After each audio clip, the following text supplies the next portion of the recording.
কল্যাণী আসু, তোমার পত্র পেয়েছি সেদিন, নববর্ষার নবঘন সিক্ত প্রভাতে। মেঘ মেদুর গগনে সেদিন অশান্ত ধারায় বাড়ি ঝরছিল। 15 বছর আগে এমনই এক আষাঢ়ে, এমনই এক বাড়ি ধারায় প্লাবন নেমেছিল। তা তুমিও হয়তো স্মরণ করতে পারো। আষাঢ়ের নবমেঘপুঞ্জকে আমার নমস্কার। এই মেঘদূত বিরহী যক্ষের বাণী বহন করে নিয়ে গিয়েছিল কালিদাসের যুগে রেবা নদীর তীরে, মালবিকার দেশে, তার প্রিয়ার কাছে। এই মেঘপুঞ্জের আশীর্বাণী আমার জীবনে এনে দেয় চরম বেদনার সঞ্চার। এই আশার আমায় কল্পনার স্বর্গলোক থেকে টেনে ভাসিয়ে দিয়েছে বেদনার অনন্ত স্রোতে। যাক, তোমার অনুযোগের অভিযোগের উত্তর দেই। তুমি বিশ্বাস করো, আমি যা লিখছি তা সত্য। লোকের মুখে শোনা কথা দিয়ে যদি আমার মূর্তির কল্পনা করে থাকো, তাহলে আমায় ভুল বুঝবে, আর তা মিথ্যা। তোমার ওপর আমি কোনো জিঘাংসা পোষণ করি না, এ আমি সকল অন্তর দিয়ে বলছি। আমার অন্তর্যামী জানেন তোমার জন্য আমার হৃদয়ে কি গভীর ক্ষত, কি অসীম বেদনা। কিন্তু সে বেদনার আগুনে আমি পুড়েছি, তা দিয়ে তোমায় কোনোদিন দগ্ধ করতে চাইনি। তুমি এই আগুনের পরশমানিক না দিলে আমি অগ্নিবীণা বাজাতে পারতাম না, আমি ধূমকেতুর বিস্ময় নিয়ে উদিত হতে পারতাম না।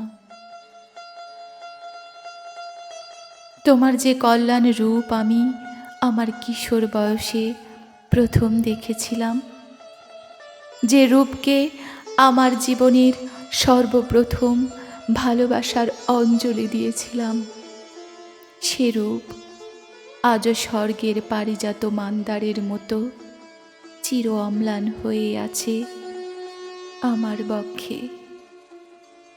অন্তরের সে আগুন বাইরের সে ফুলহারকে স্পর্শ করতে পারেনি। তুমি ভুলে যেও না, আমি কবি। আমি আঘাত করলেও ফুল দিয়ে আঘাত করি। অসুন্দর কুৎসিতের সাধনা আমার নয়। আমার আঘাত বর্বরের কাপুরুষের আঘাতের মতো নিষ্ঠুর নয়। আমার অন্তর্যামী জানেন।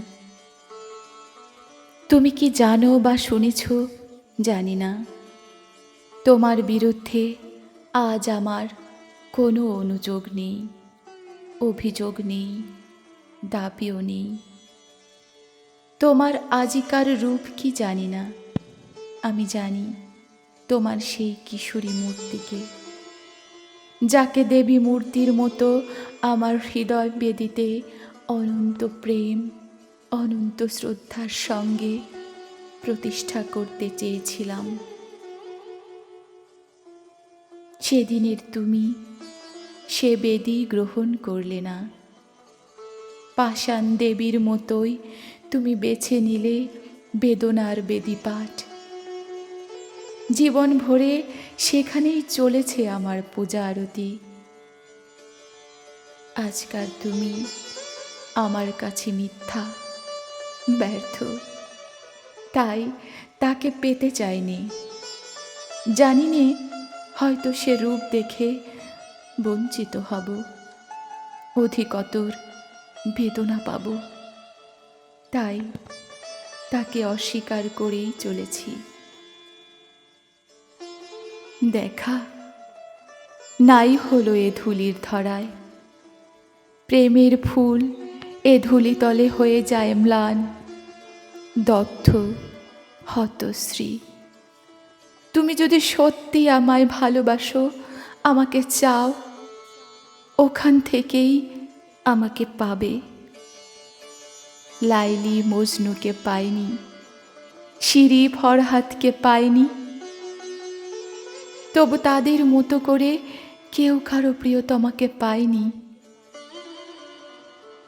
আত্মহত্যা মহাপাপ, এ অতি পুরাতন কথা হলেও প্রেম সত্য, আত্মা অবিনশ্বর।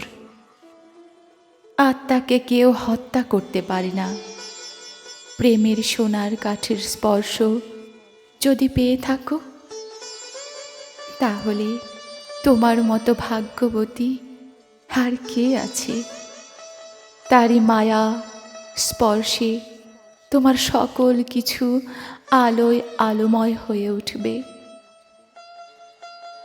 দুঃখ নিয়ে এক ঘর থেকে অন্য ঘরে গেলেই সেই দুঃখের অবসান হয় না।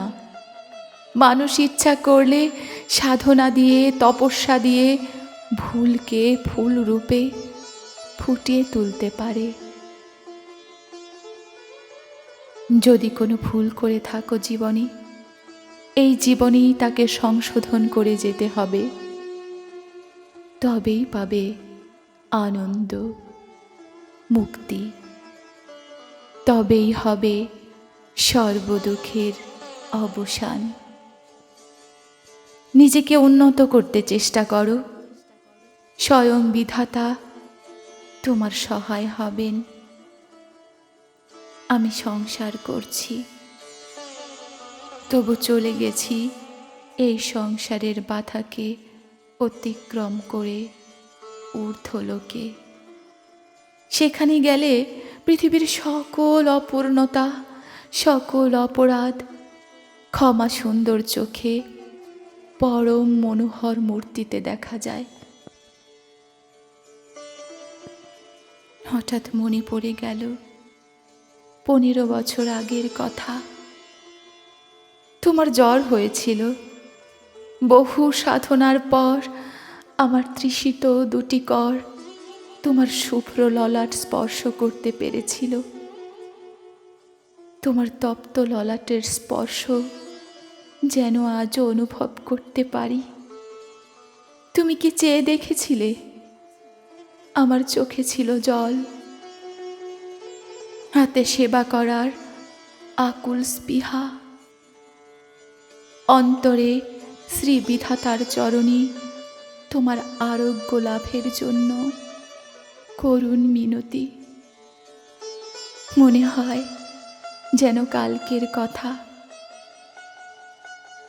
মহাকাল যে স্মৃতি মুছে ফেলতে পারলেন না। কি উদগ্র অতৃপ্তি, কি দুর্দমনীয় প্রেমের জোয়ারি সেদিন এসেছিল।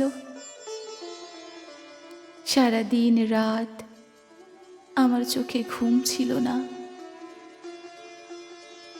যাক, আজ চলেছি জীবনের অস্তমান দিনের শেষে রশ্মি ধরে ভাটার স্রোতে। তোমার ক্ষমতা নেই সে পথ থেকে ফেরানোর, আর তার চেষ্টা করো না। তোমাকে লেখা এই আমার প্রথম ও শেষ চিঠি হোক। যেখানেই থাকি বিশ্বাস করো, আমার অক্ষয় আশীর্বাদ কবচ তোমায় ঘিরে থাকবে। তুমি সুখী হও, শান্তি পাও, এই প্রার্থনা। আমায় যত মন্দ বলে বিশ্বাস করো, আমি তত মন্দ নই। এ আমার শেষ কৈফিয়ত। ইতি নিত্য শুভার্থী নজরুল ইসলাম।